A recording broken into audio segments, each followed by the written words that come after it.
Hello guys, a very good afternoon to all of you, good evening, good morning, जब भी आप जिस time भी ये वीडियो देख रहे हैं उसी टाइम से इसको कोऑर्डिनेट कर लीजिए. I hope you all are staying safe and I welcome back all of you to the channel Adda 24/7 regulatory bodies and SO. I am Amrit Kaur और इंग्लिश मेंटर एंड आज का ये जो छोटा सा सेशन है ना, प्लीज़ ये वो उन सभी स्टूडेंट्स के लिए है जो इस बार 9 जुलाई को अपना फेज 1 आरबीआई ग्रेड बी का एग्जाम लेने जा रहे हैं. Those who are going to take up their phase 1 examination of RBI grade B on 9 July. ये वीडियो ज़रूर देखें. तो अगर हम बात करते हैं यार एक शॉर्ट सिलेक्शन की, कि बस आपको स्टूडेंट्स को लगे कि मैम इस बार पेपर देने तो जा रहे हैं लेकिन जो सिलेक्शन है ना वो बिल्कुल हो जाए, क्योंकि that is something which is mandatory. तो प्लीज़ वीडियो को एंड तक ज़रूर देखना है. सिर्फ और सिर्फ एक छोटी सी रिक्वेस्ट है आप सभी से, जैसे कि आप सभी को पता है यहाँ पे 11 अगर हम पेपर पैटर्न की बात करें, यू ऑल नो फेज 1 की अगर हम यहाँ पर बात करते हैं, हमारे पास फेज 1 में और general awareness, quant, English, reasoning, ये सब कुछ है.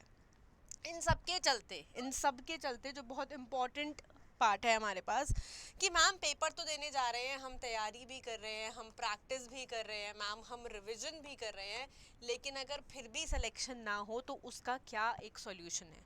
तो प्लीज़ एक तो मेरी बात समझिए, क्योंकि हम कैटर कर रहे हैं यहाँ पे इंग्लिश सेगमेंट को, तो आपके पास ये 30 क्वेश्चंस का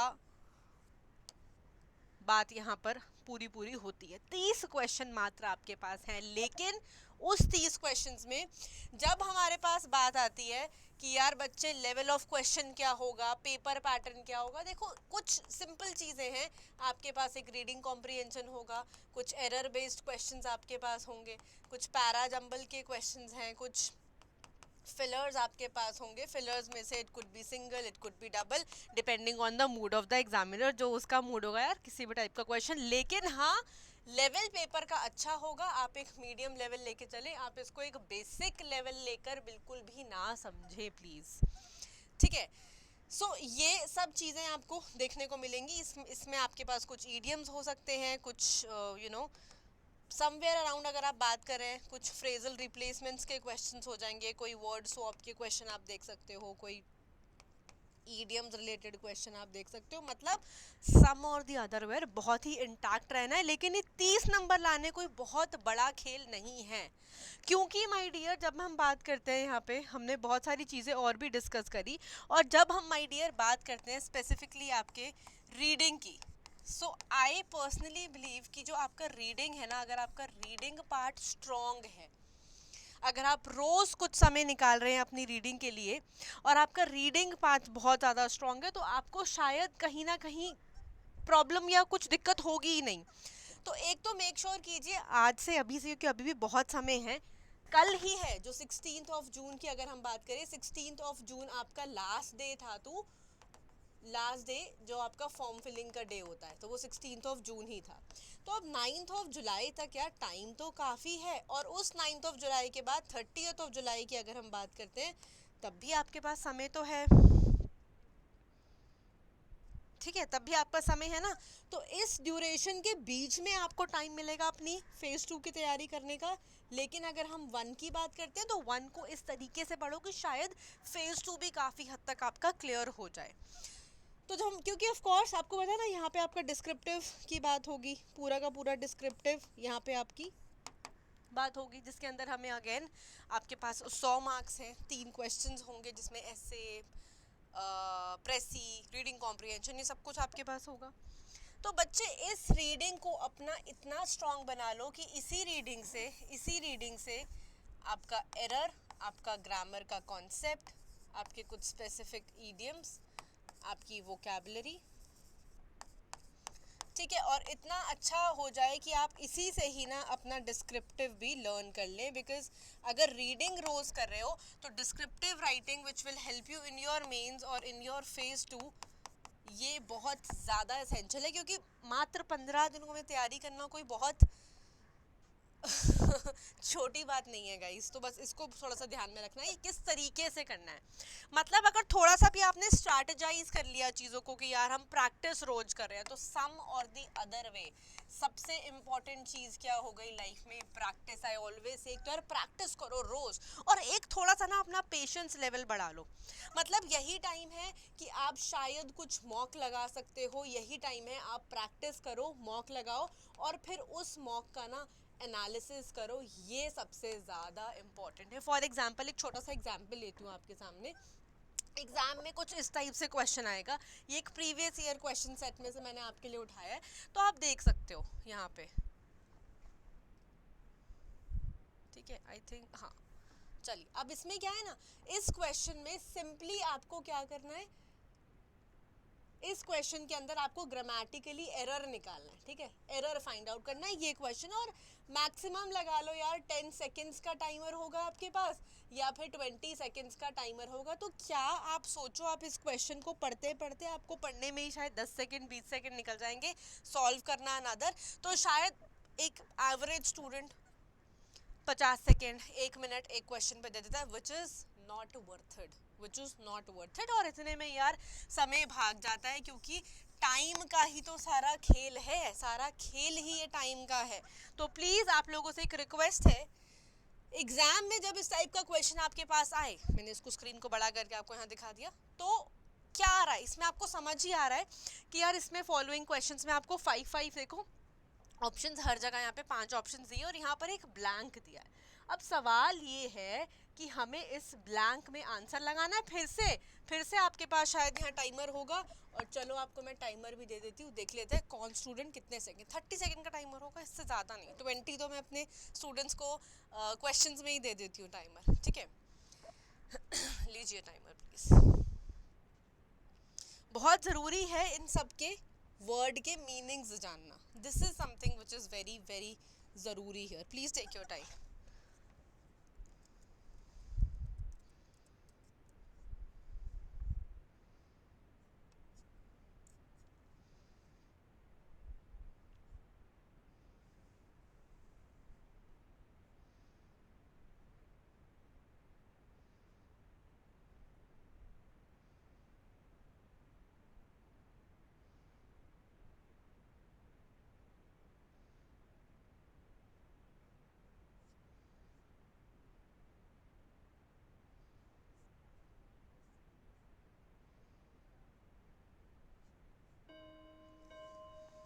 चलिए, टाइम तो हो गया पूरा कवर यहाँ पर। तो अब what do you think will be the answer, what do you think will be the answer here. The king released the lion from its cage into the arena where the champion stood, and by the end, the champion ultimately turned out to be dash.